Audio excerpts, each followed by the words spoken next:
Got it. Okay, so this is our third class, and as our format is very same, I'm going to talk for a few minutes, like 20-30 minutes, and then we will have an open discussion on this, on whatever it's written in the Buddha and his Dhamma.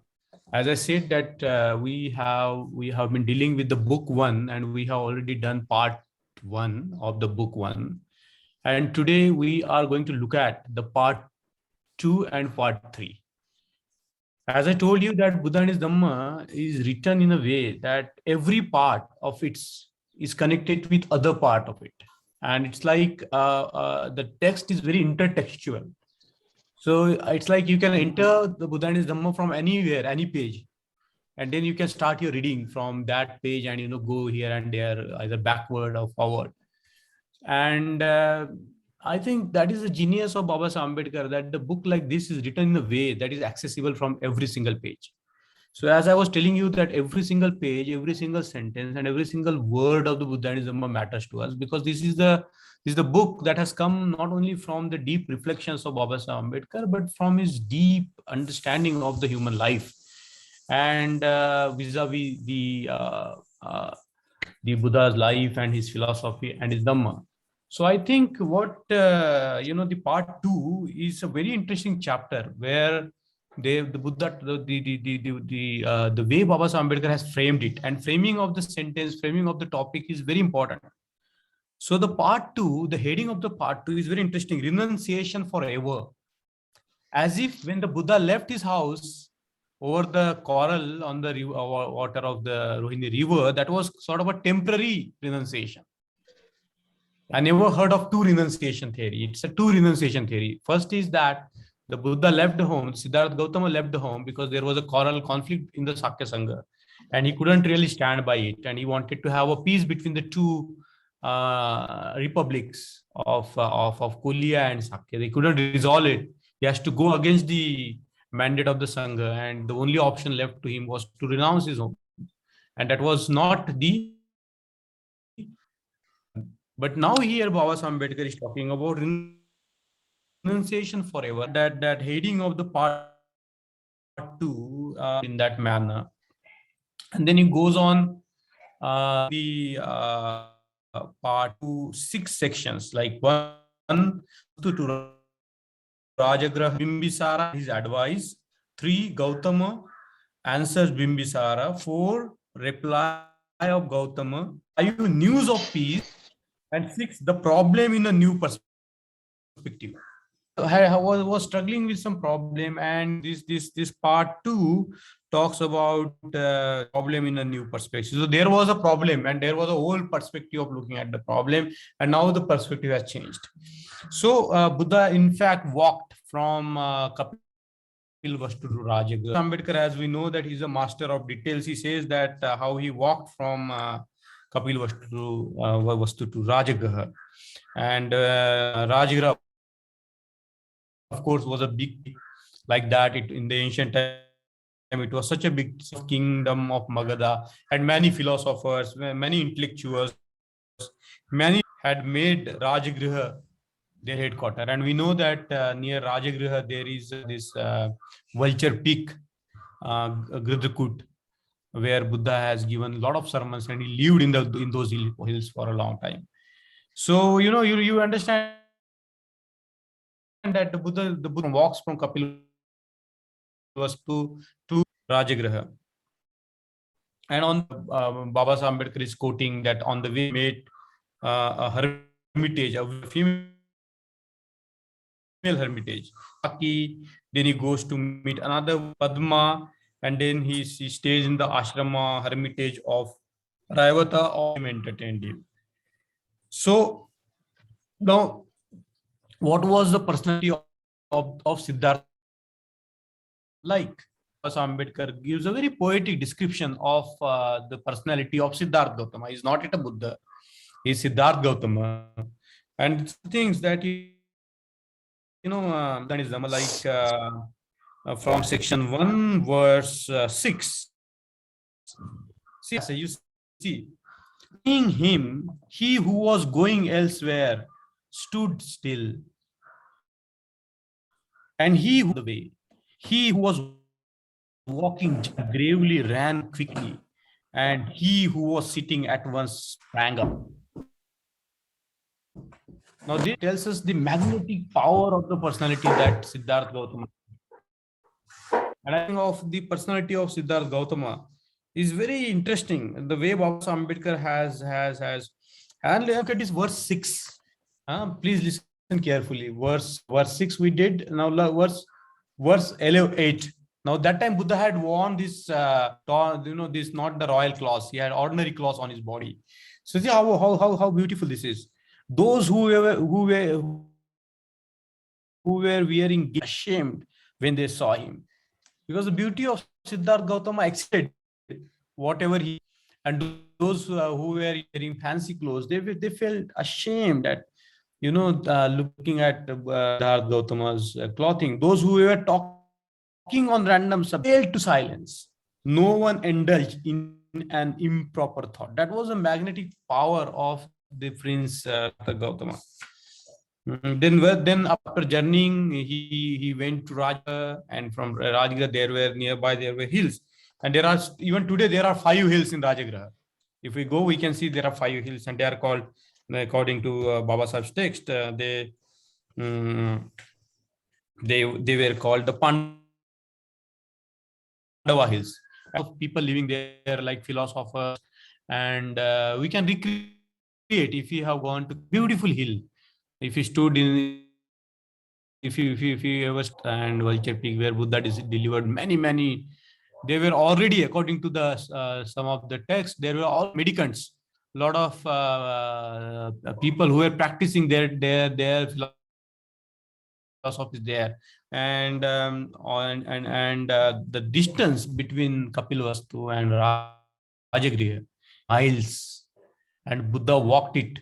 Siddhartha Gautama walked it on his own.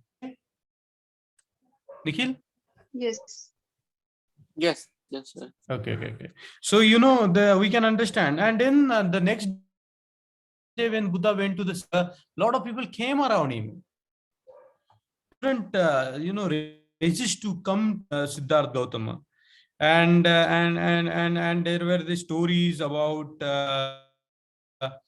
Bimbisara, who was the emperor, who was the king of Magadha. So the story goes to him, and he comes to know that there was a prophecy that either a wheel turning emperor or the Buddha will be born. There are only 2 ways for him.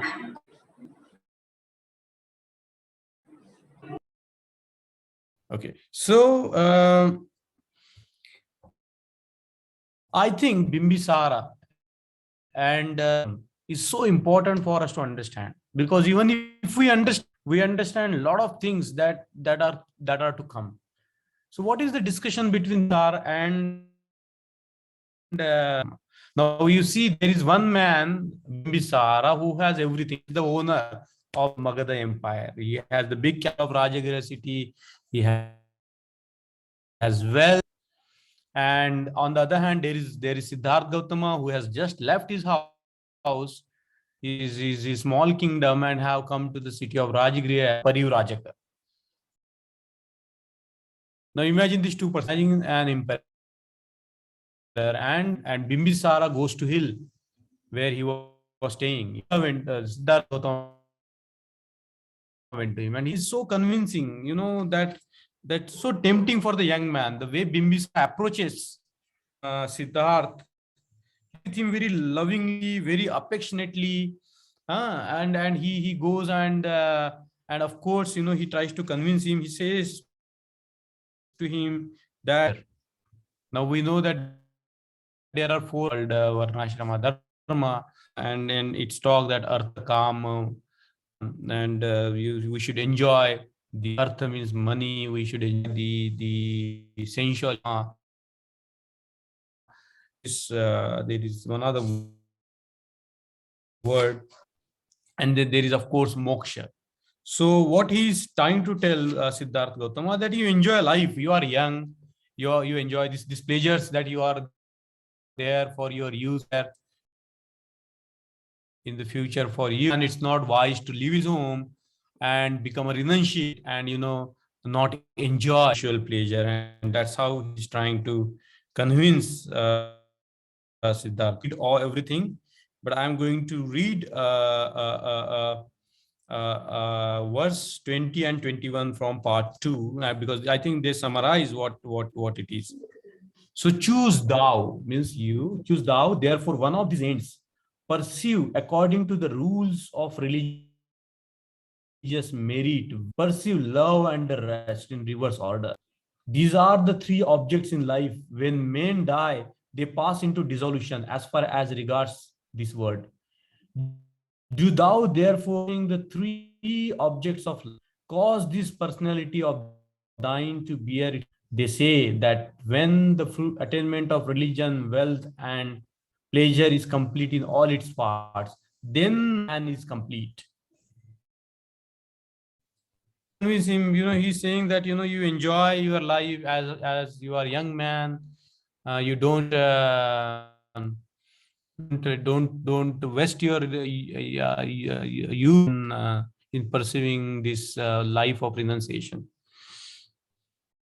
So I think this particular section of 2 is very interesting to read, and I would recommend that you should how Bimbisara is young Siddharth Gautama, and that's what happens to us. There are a lot of trying to tell us that there is no life. You are as far as you are young, you enjoy life, indulge in essential pleasure, and earn a lot of money, and that is what the way of the world is, and that is what. So when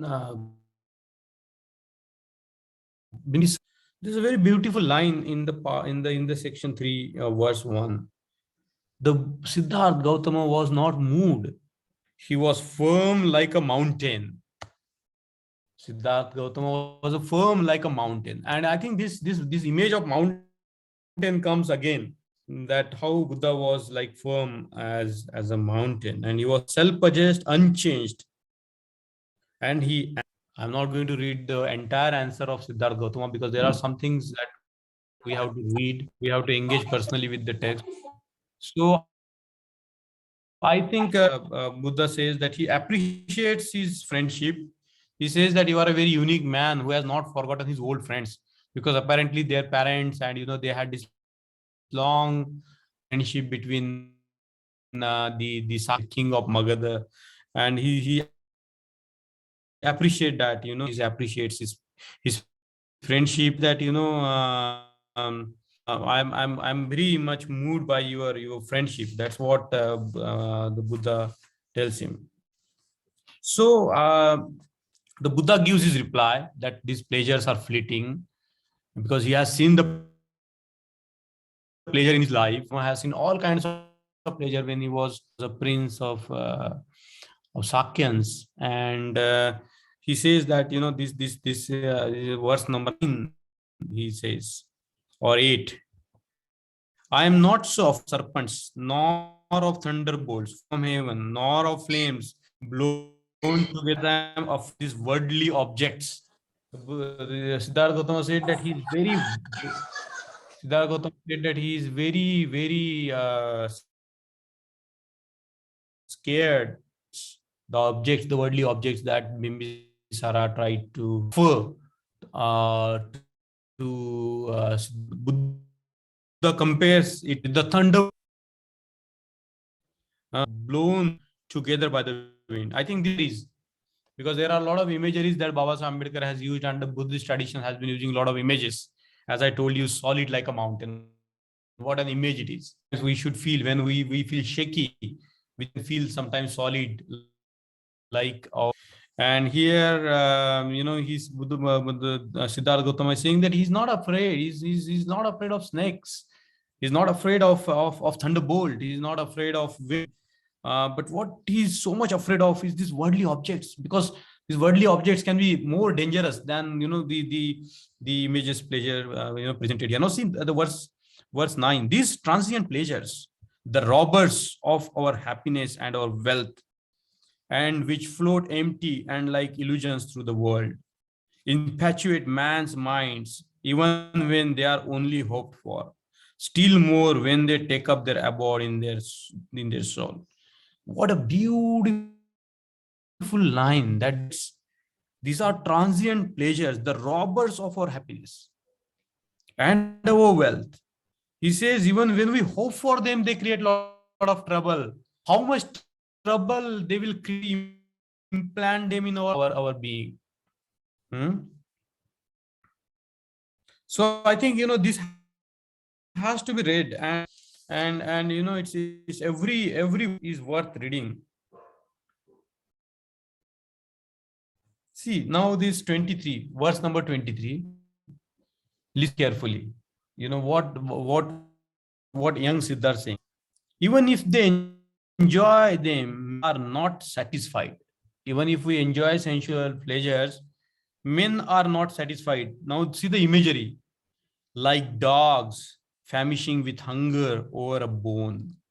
Like dogs famishing with a bone. What man of self-control could find satisfaction in these pleasures, which are like Satan, composed of dry bones? You see the imagery that the imagery that Baba Ambedkar is using. Of course, he's drawing on from the tradition of the Buddhist poets of using the language to communicate images. These images are not images; they are very vivid images. The image of a snake at once strikes us. The image of a thunderbolt is so profound an image to convey the fear inbuilt in the worldly objects. He, now see the sentence here, beautiful. He whose intellect is blinded with pleasures, the wretch who is miserable for the sake of pleasures, well deserves the pain of death, even in the world of living. You see, when you we get involved in this sensual world, what happens to us? Well deserves the pain of death, even in the world of living. So you are in the world of living, you are already dead if you are perceiving the transient worldly objects. You lose that touch with the reality of the world. Now 25, I will read because it's very beautiful. I like it so much. The verse number 25. Deer are lured to their destruction by songs. Then the deers are lured towards you. Insects, for the sake of brightness, fly into the fire. The insects, even they know that they are going to die, they enter into the flames. We have seen this. The fish, greedy for the flesh, swallows the iron hook. Therefore, worldly pleasures produce misery as their end. Very profound worldly imageries that Baba Ambedkar, the Buddha has used, and Baba Ambedkar has put in the mouth of the Buddha, drawing on from the tradition of the poets in the Buddhist history. Now, he's not denying the world as such. He's just talking about how curiosity is to indulge into the objects, worldly objects.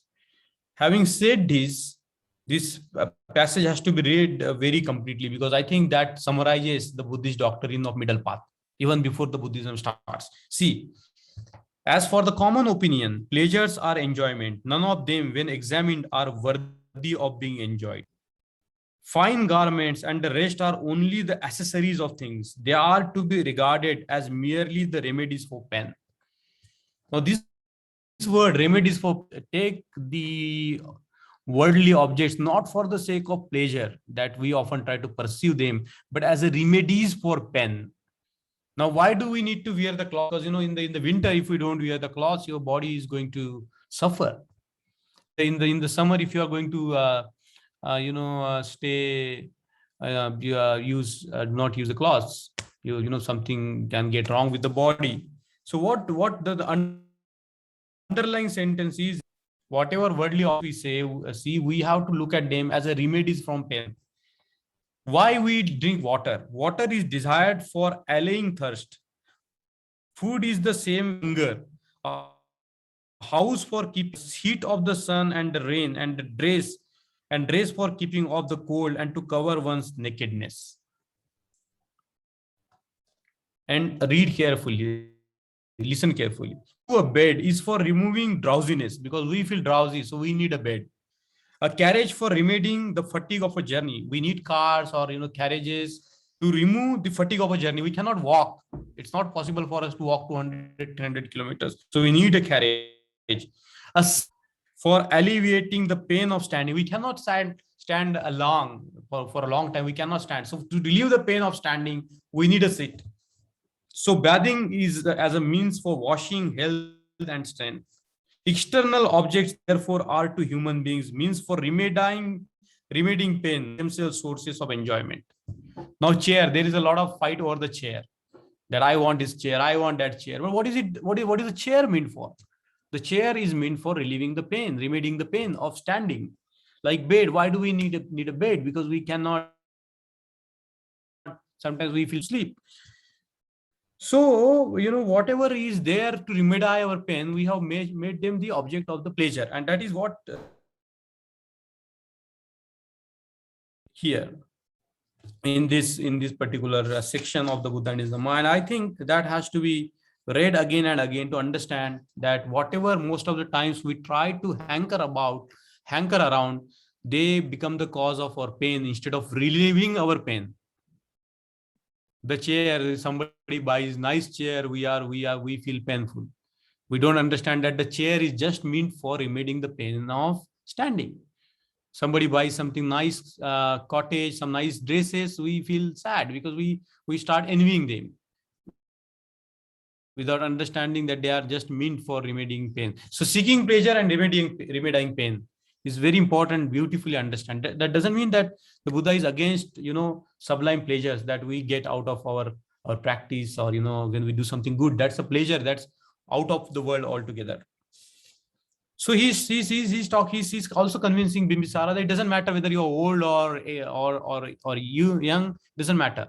He says that this pursuit, this understanding has to take place at any time. And he says that we don't worry about these three objects is the supreme end of man. Dharma, artha, kam. Dharma, artha, kam. These are the three objects that I was trying to find the word. Okay, they are this according to this ashrama dharma. They say is the supreme end of happiness, end of man.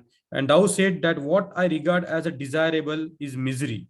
Thy three objects are perishable and also unsatisfying. See what is beautiful. He says that whatever objects that Bimbisara asked Siddharth Gautam to enjoy, Siddharth says that these three objects are perishable and also unsatisfying. So I would request you all to read this reply of Gautama again and again, again and again and again and again. And this comes very early on in the Buddhism. Actually, we are talking about the life of the Buddha, but in the life of the Buddha, before he became the Buddha, there are some teachings that we have to understand as to why the Siddhartha Gautama had a problem, to understand why there is no peace in the world, why there is a conflict, why there is a conflict in the family, why there is a conflict between the nations, why there is a conflict between one group and another group. So now Bimbisara is, of course, sad because he looks at the young man, very beautiful young man, and he has decided to continue the life of a renunciate. So when Gautama, like this is section 5 of the part 2, and where the news of peace. So when Siddhartha Gautama left Sakyan kingdom, there was a peace between the Sakyans and Kolians. They came together, they discussed the appointed commission, and they resolved to solve the problem between them peacefully. That was a news of peace that the Buddha received. And who gave that news? The 5 Parivrajakas. The same 5 Parivrajakas, Panchavargiya Bhikshu, now they are coming into play here.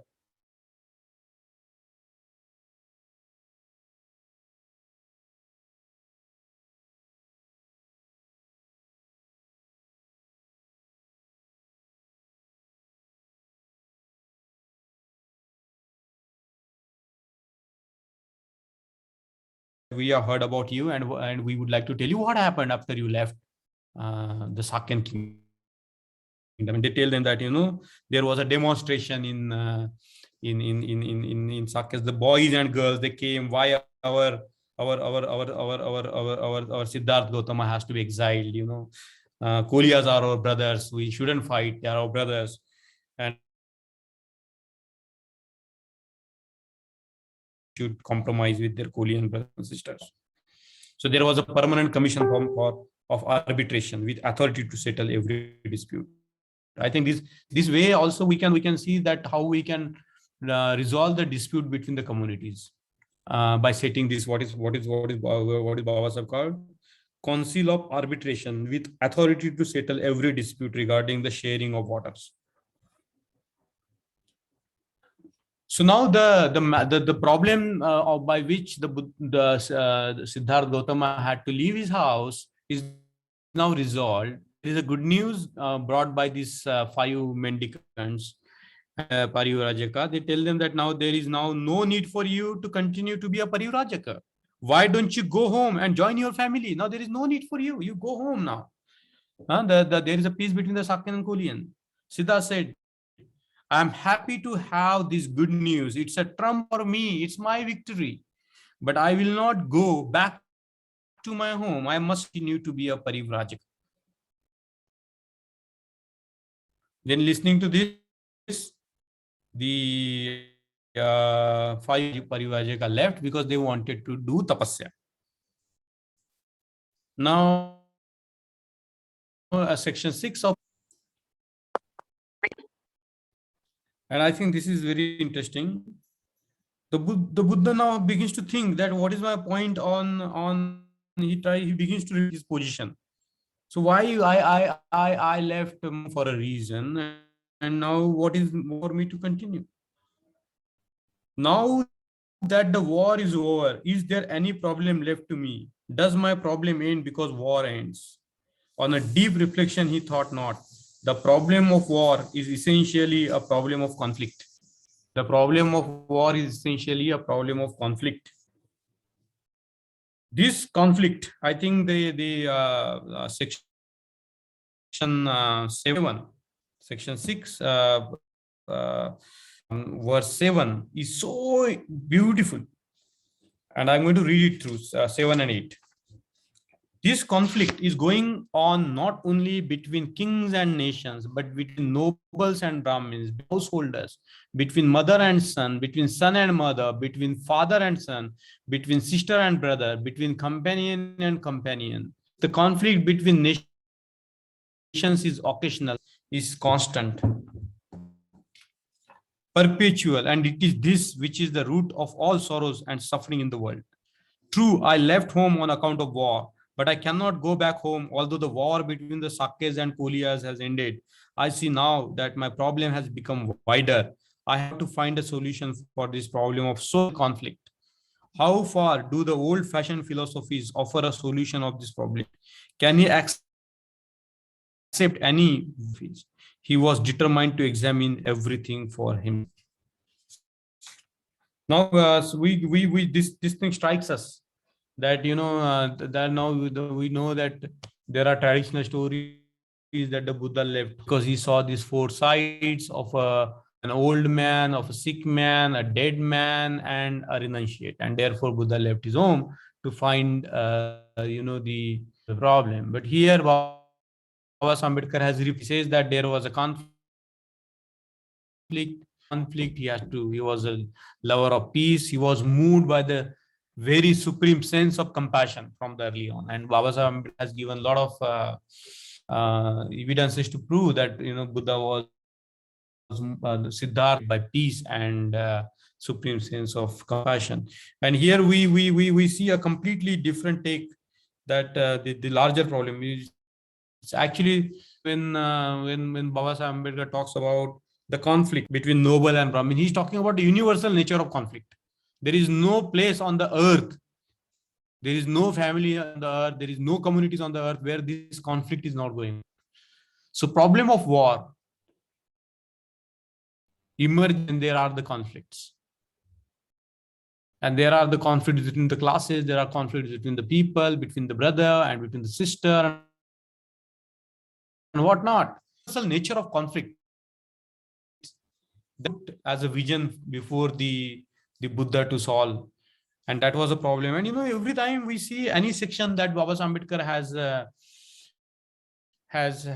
he has ended to build our curiosity.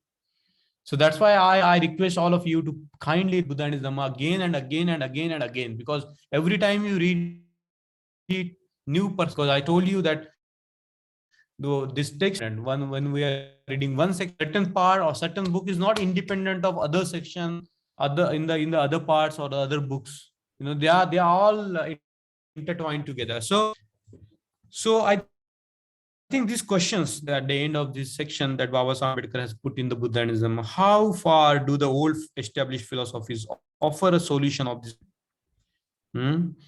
Can he accept any one of the social philosophies? Everything for yourself. If you have a book, I would like all of you to underline it. Our Buddhism is totally underlined and totally,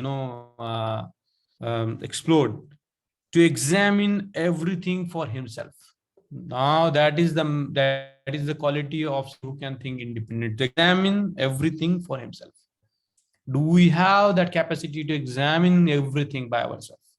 And I think this is the dictum that has to go in every house of the Buddhist family, that determination to examine everything for self, not accepting anything because it's coming from tradition, because even it's written in the Buddhism or in the Tripitaka or whatever. Are we determined to examine everything for ourselves? That means questioning everything, not taking with a dull mind, making us so vibrant to examine everything. So that this section 3, I'm going to finish it today, because part 3 is also very important and it ties down to so well. So I'm going to finish it. See, there is a lot of talk about the pre-Buddha period. Siddhartha Gautama, before he became the Buddha, he traveled everywhere. He went in the Bhrigu's ashram and welcomed him, and he saw that they asceticism. In the Bhrigu was the form of asceticism. They were very well versed in the techniques of penance.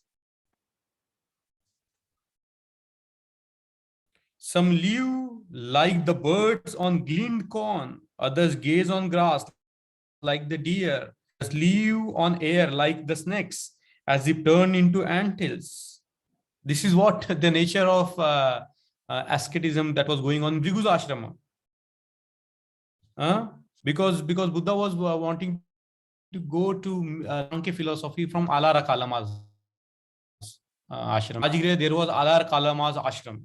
So he wanted, but on the way he also went to Bhrigu's ashram, and he saw that his disciples are practicing many kinds of penance. And you can read the description, very concrete description, very concrete images.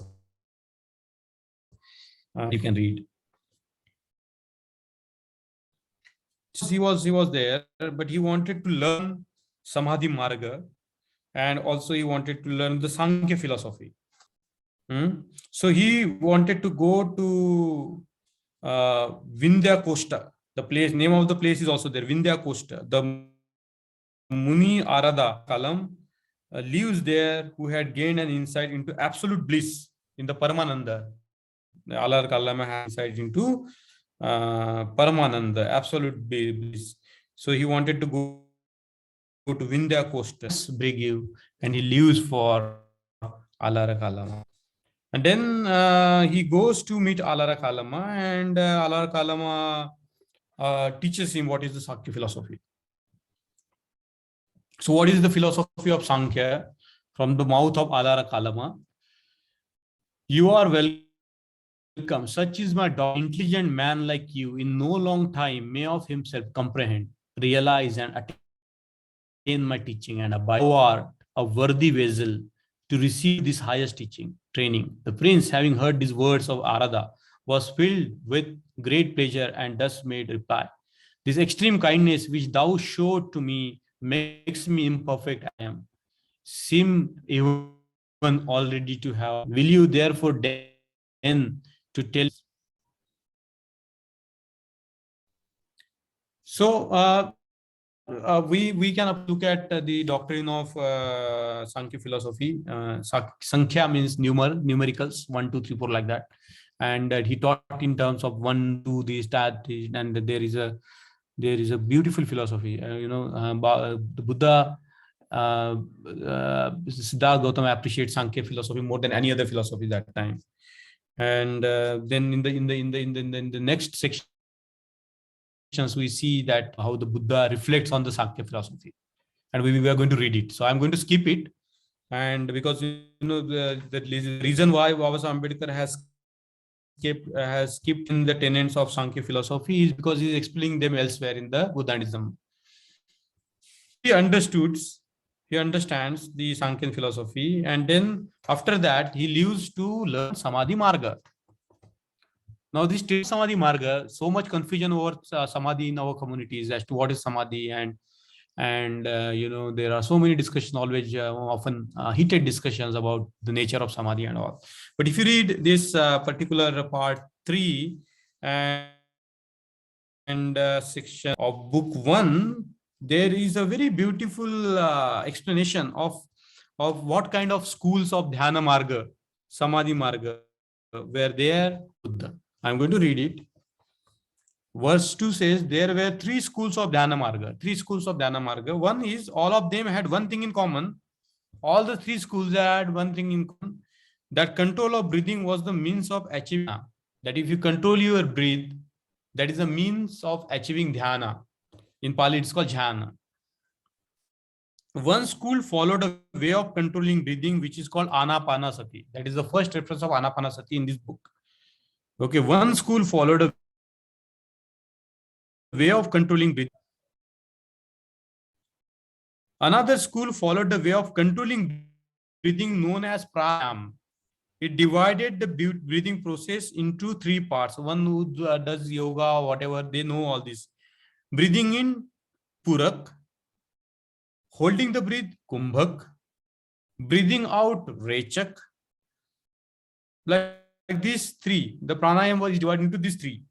Purak, kumbhak, and rechak. The third school was known as Samadhi school. Okay.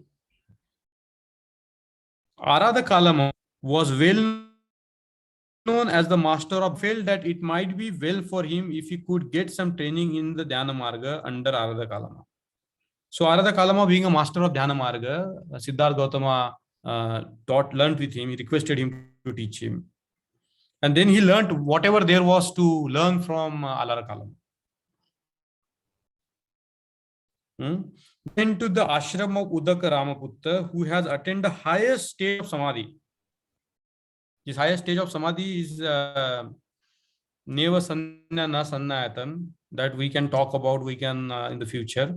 But generally what happens when we Buddhists just get caught up in this dhyanic, that what is this Aka Sanchayatan, what is Neva Na Sannayatan, what is Vijnanayatan. These are all levels of Samadhi that features in the Buddhist text all the time. Rupa Dhyana, Arupa Dhyana, and so on and so forth. So here, before Buddha realized the truth, he had already had this training in the Dhyana Marga, Samadhi Marga, to the extent that he has attained to the highest Samadhis by using your breath. So we can say that the aim of the Buddha is not to just attain dhyanic states. Of course, you are encouraged to attend to the dhyanic stages, and but we don't find a mention of that in the Buddhism. But attainment of dhyanic stage is to using your to achieve dhyana. And there are 3 schools that Baba Ambedkar has mentioned in the Buddhism: Anapanasati and Pranayama and Samadhi school. And this Samadhi school, of course, talks about where Alara Kalam and Uddak Ramaputta comes. They talk about the different levels of samadhi, and Siddhartha Gautama attained to all the levels of samadhi. So after attaining the highest level, mastering the dhyana marga, Buddha wanted to also get training the systems. So we see that the Buddha has this beautiful aim of learning all the systems. So he was learning the system of Sankhya philosophy. He was learning the system of Samadhi. He was learning the system. Now he is going elsewhere. So he went to Magadha. He went to Kosala city. Now he went to Kosala country. From Magadha he went to Kosala, and there where the of Dhyana Marga, though based on control of breathing, was different from what in the Hog in Kosala country. No, from Kosala to Magadha, because that time he was learning in Magadha. The technique was not to breathe, but to reach concentration by stopping the breath. So you stop your breath and try to reach the concentration. Gautama learned this technique. When he tried concentration by stopping breathing, he found that piercing sounds used to come out of his ears, and his head appeared to him to be pierced as though by a sharp pointed knife. It was a painful process, but Gautama failed to master it. Such marga. That is how Buddha was trained in Samadhi marga. Okay. Then trial of asceticism. Now this Samadhi marga was done. He has learned whatever could be learned marga. He went for asceticism, and we know that for the next 6 years on the bank of the river Niranjana near Bodh Gaya in Uruvela Parivrajaks. And there is a place called Do there in Bodh Gaya. You will find that place, Dungeshwari. And there is a beautiful mountain, and Gautama started doing the severest form of self-mortification. How severe was his self-mortification? He lived on a single saucer of food a day. First, he started eating a single saucer. Then he started not more than 7 saucers. Sometimes he had but 1 meal in a day, or on every 2 days, and so on up to 1 every 7 days, and only scale of rationing. So he reduced his food. As he advanced in asceticism, his sole diet was herbs, gathered green, or the grain of wild millets and paddy, and snippets hide or water plants, or the powder round the rice grains within the discarded scum of rice on the boil and the flour of oil seeds. He lived on wild roots and fruits, or on windfalls only. His raiment was hemp or hempen mixture of sediments of rags from the dust heap of bark or black, and so he wore anything that he found in the jungle. He wore hemp. He wore, he became totally. You imagine Siddhartha Gautama doing practicing asceticism. That image you imagine, where the Buddha became so frail and so weak that he was. He became so. There is a story that Buddha became so weak that when he touched his stomach, he touched his back, and his hair were all fallen. Because thereafter, Gautama lived on a single sesamum seed a day, or a single grain of rice a day. Such was his asceticism. Single grain of rice a day. What a commitment to learning. This is what is the commitment to learning. He wanted to learn everything. He wanted to exhaust learning all the systems of thoughts present there, all the systems of practices there. The verse 23 is fantastic. His belly, it was his back's grasp. So when he tried to hold his belly, he held his actually backbone. If he sought to feel his backbone, he found himself grasping his belly. So he's trying to touch his backbone, he's touching his belly. So closely did his belly cleave to his backbone, and all because he ate so little. So this severest of the mortification, they lasted for a long period of 6 years, At the end of 6 years, his body had become so weak that he was quite unable to move. His body was become so weak that the Buddha couldn't simply move. But he didn't see the new light. He didn't see the solution to the problem of misery on which his mind was centered. He reflected on himself. This is not the way, even to passionless, nor to perfect knowledge, nor to liberation. Some undergo miseries for the sake of this world, others meet toil for the sake of heaven. All living beings, wretched through hope and always missing their aim, fall certainly for the sake of happiness into misery. Has not something like this happened to me?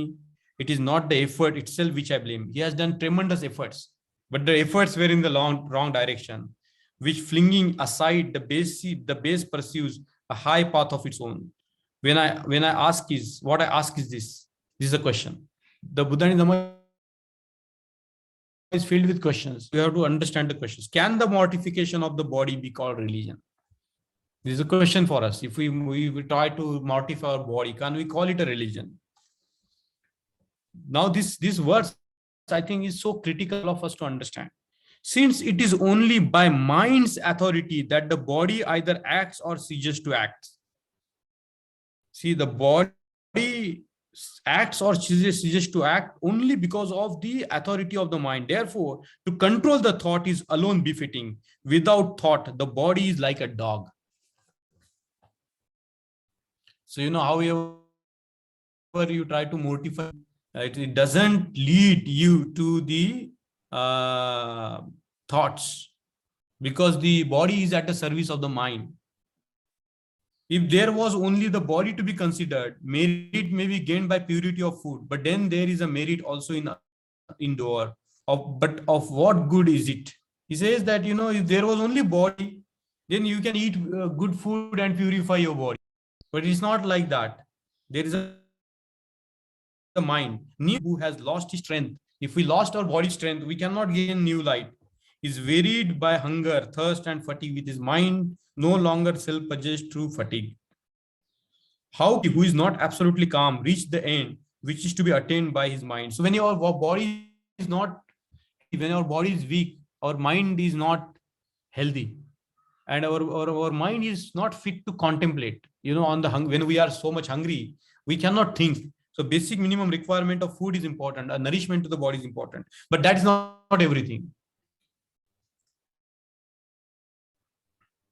Then there is a story of Siddhartha's breaking his spell of asceticism and eating the milk rice brought by Sujata, and then there is a mention of Punna, who was Dasi of Sujata, and they came to offer a food to a tree god, and there Siddhartha was eating, frail and weak, and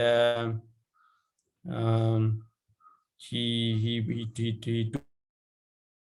took the ball, he ate, and he broke the spell of asceticism.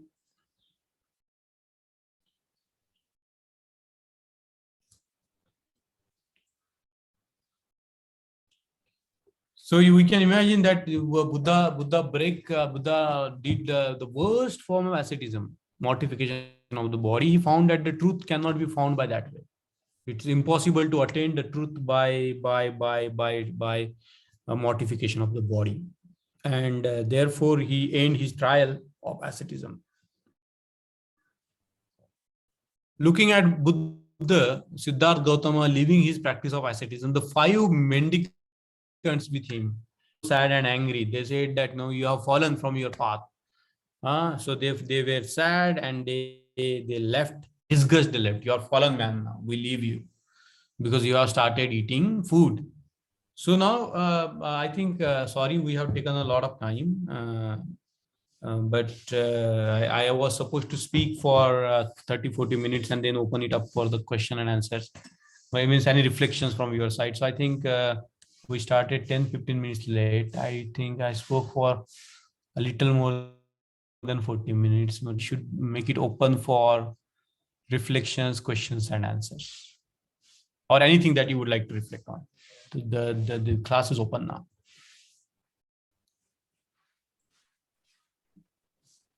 So participants can even unmute themselves for asking any question. Jagim sir, Samiksha here. Samiksha. Am I audible? Yeah.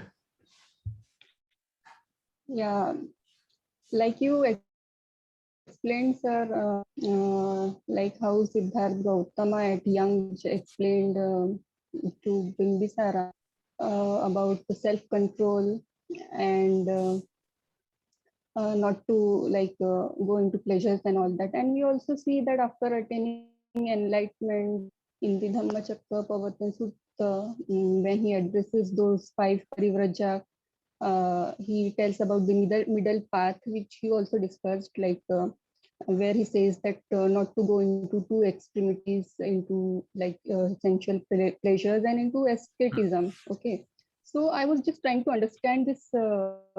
Obviously, when Buddha explained parivraja, that like that time they used to go into that context he have given that sutta and explained. But in day-to-day life, I was just trying to understand this middle path, like how to practice this middle path. Like you also said that we don't have to just accept the teachings of the Buddha as it is, and we have to question. And if we agree to his teachings, then only we have to accept. So if you can throw some light on this, or your personal experience where you have encountered, or scenarios where you have this middle part you have just practiced in your life, or how to practice in our day-to-day life this middle path. That was my question, sir. Would anybody like to throw? Anybody would like to reflect on Samiksha's question? I would like to speak. Okay, madam.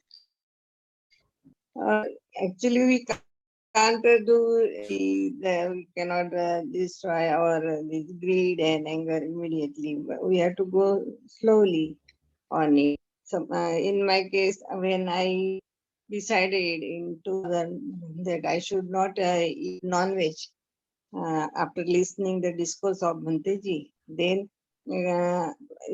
gradually I used to not eat by preparing. Even if it is prepared, then I would not go to it. So and after that, gradually I could remove my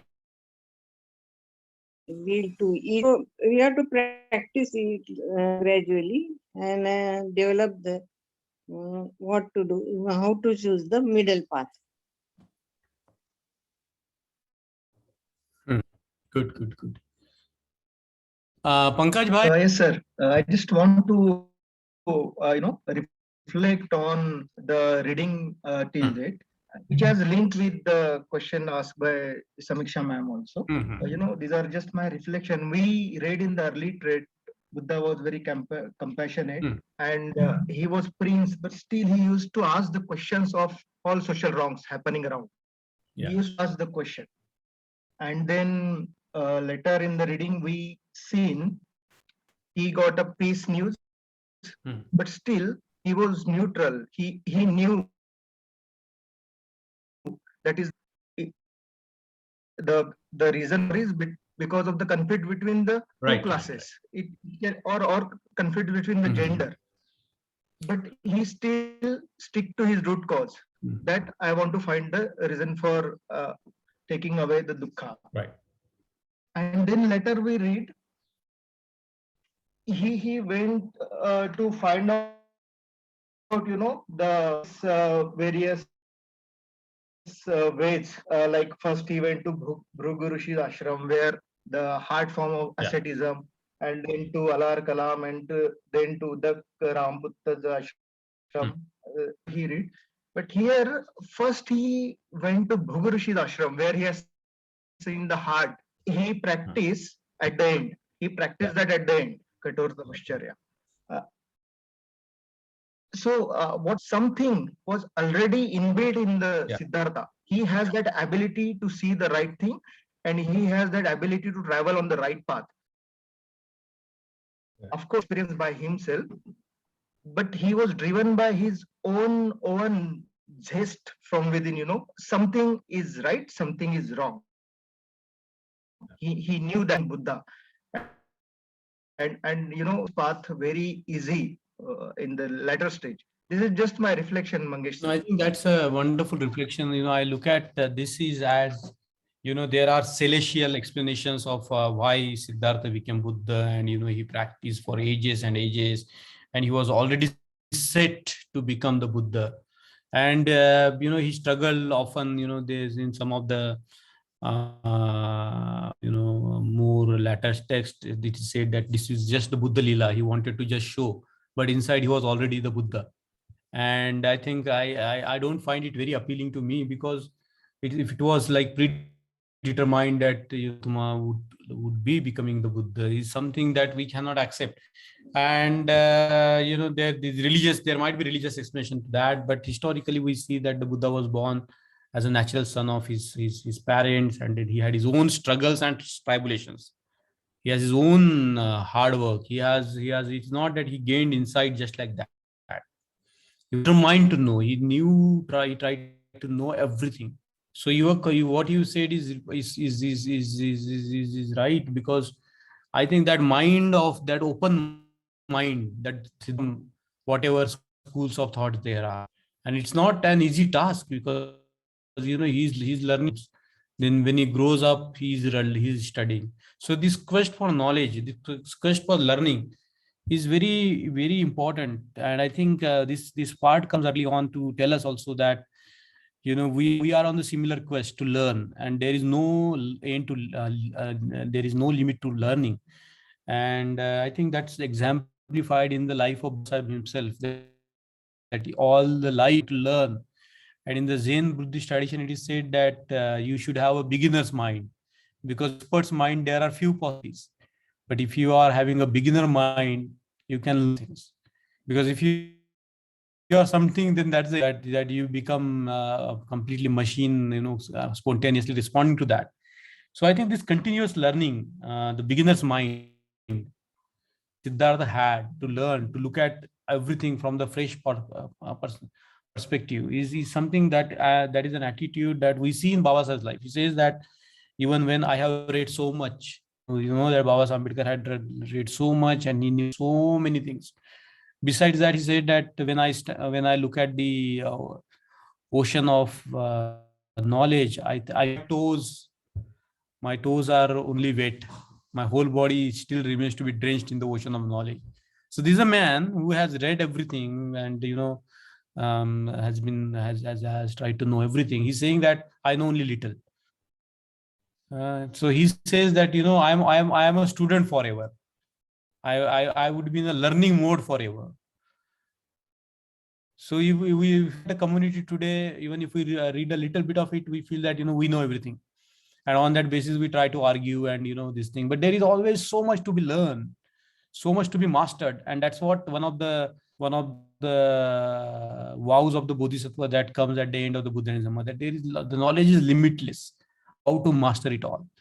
So I think this Siddhartha's quest has to be looked at from that point of view, the attitude of learning, the attitude of exploring everything that is there. So nice, sir. So nice.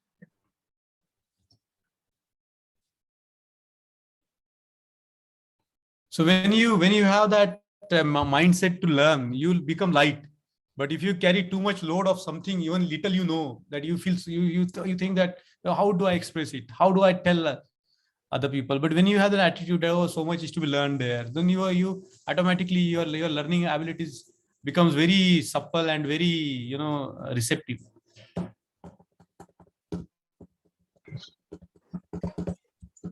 Anything? Mangesh. Especially, Tai. Mangesh, as you said earlier, that we need to examine and doubt. So I'm asking the question, so enough to examine and doubt what Baba Sahib has written in Buddha and his Dhamma? That's a very good question. Am I eligible to read Buddha and his Dhamma and understand Buddha and his Dhamma? I think that's a perfect question. that you have asked. You see, nobody is expert. I told you that we should have this mind of learning. And that's why I asked you that, to a word, determined to know everything. Now let's put it in that context of Buddhism, that are we determined to learn everything in the Buddhism? I think that determination is important. Now, if we learn everything in the Buddhism, that means what we will do? We will read, we will question, we will read it line by line, underlying it. There is a way that Baba Ambedkar has told how if he wants to learn any subject, he will take that book and he will completely open it for himself, read it thorough with notes, with every word understood, and that's how he mastered his subjects. So capability will come with the engagement. I won't say that now I am capable of learning Buddhism.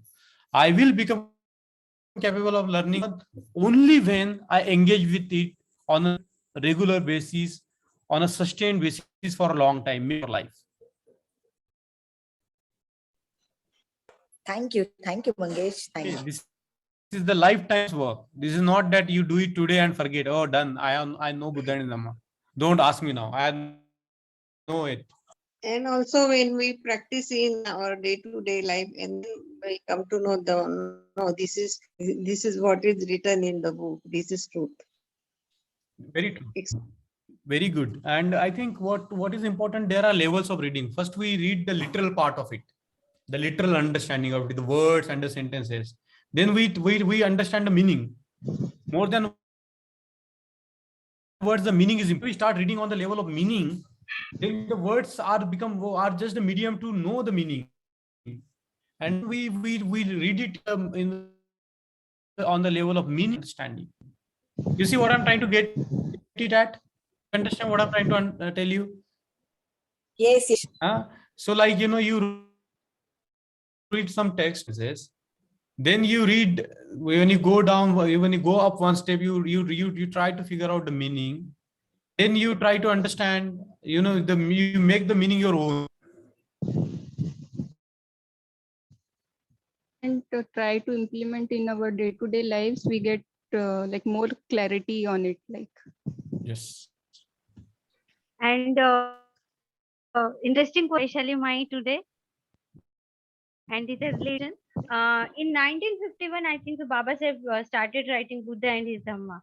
Though his health was not, and he struggled and he read day and night.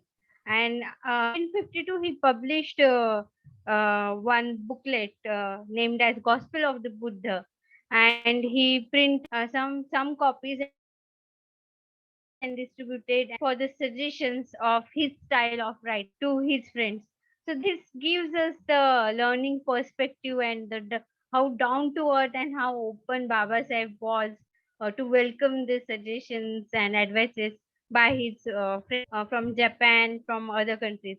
So as Mangesh sir pointed out, that was a very great all of us to have a learning perspective and great explanation by pointing out how style of writing of Baba Sahib, which depicts the scenario, which some images flashes on in our mind. I thank you very much for and Mangesh sir for organizing and Buddha's quest and his determination to walk on his own path and try out was teaching for us, like we should not think much but try it out what's there.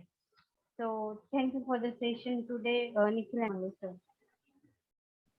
Okay, any other thing? also, I don't understand why people don't appreciate the writing of Baba Sahib, because the book which I have, Buddha and his Dhamma, introduction and preface is totally major concern. Like people doing the changes. Dishant has a written question here. I think we can up afterwards, because very important important question, but to give you some hints of it, the Buddha didn't. The Buddha looked at the human personality in terms of Nama Rupa, and Nama Rupa is like Buddha said that one cannot stand without. It's like two sticks. If you keep two sticks like this, if you make fall. So Nama and Rupa, the materiality and corporeality, to use the words are inter. So when we study Buddhism, we are not hunting for some independent fact. Attitude when we study Buddhism is that everything is interdependent, correlated. So even mind and body, we cannot separate mind from body, mechanical from so-called spiritual. It's all linked together. So we can definitely think the role of individualism in today's world. To give you a point, Baba Ambedkar said that there are two forces like individualism. So individualism is an extremity where you or ego, and fraternity is another force, and we are always driven by individualism. And he says that individualism in society is not going to be full. He's not against individual. He says that the society must serve the individual. If the society doesn't serve us, creates the condition for us to become enlightened, they struggle against the society. So individualism is of course about it, but Baba Saheb Ambedkar, when he compared individualism with fraternity, he sided with fraternity and individual. He said that he's not there to serve the society. He says the society should be able to, uplift the individual. Okay, it will clarify as we move on.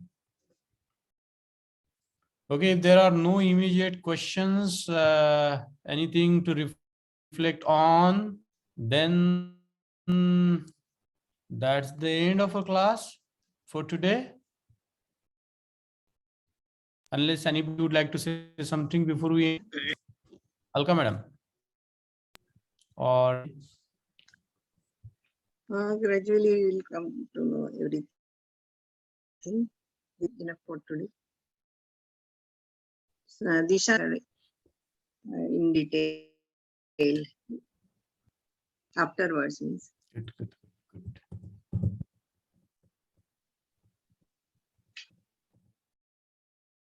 Anyway, thank you so much for joining these classes, and I think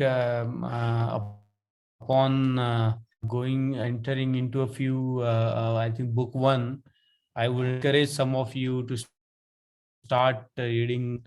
I hope that you are reading it before you join the classes. I hope you are reading it every day, so that and you don't need any interpretation of that. Light has to be passed from one person to another. To me, in the present context, explain the Buddha and his Dhamma to others is like passing on the lamp was lightened by Baba Saheb Ambedkar. So to talk about Buddha and his Dhamma, to explain the verses of the Buddha and his Dhamma, to discuss about Buddha and his Dhamma, form small groups to examine and understand Buddha and his Dhamma. I would encourage kindly do it. With this, so we missed today. We didn't start with our usual this thing, but at the end we will do it. 3 times Namo Tassa Bhagavato Arahato Samma Sambuddhassa together and join together. Namo Arahato Samma Sambuddhassa. Namo Tassa Bhagavato Arahato Samma Sambuddhassa. Namo Tassa Bhagavato Arahato Samma Sambuddhassa. Do it every before the start of every class. Nikhil, next time it's okay. Thank you. Bye. Bye. Jai. Jai Bhim. Thank you. Thank you everyone. Jai Bhim to all.